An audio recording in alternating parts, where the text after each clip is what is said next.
Алматы қаласы Алатау ауданы номер 181 жалпы білім беретін мектептің 4 сынып оқушысы Рахметолла Нұрислам Мағжан Жұмабаев туған жер. Бұл жарыққа аяқ басып туған жер, кіндік кесіп, кірін сенде жуған жер.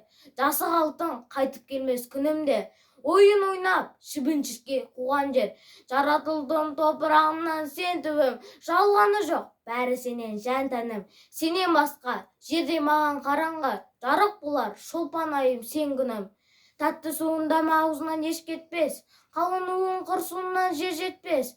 Кең даланда ойын ойнап қалсамшы, жазу болып адамзатқа ер жетпес. Балақ тұрып, қозы қуып, дарысып, батпағында тең құрбымен алысып, түнде ақсүйек алтыбақан ал күндіз, үйретем деп асаутайға жабысып. Адам басы Алла добы деген рас, қалай қуса солай кетпек сорылбас. Кім біледі, мен де шетке кетермін. Туған жерім, сені тастап басым жас.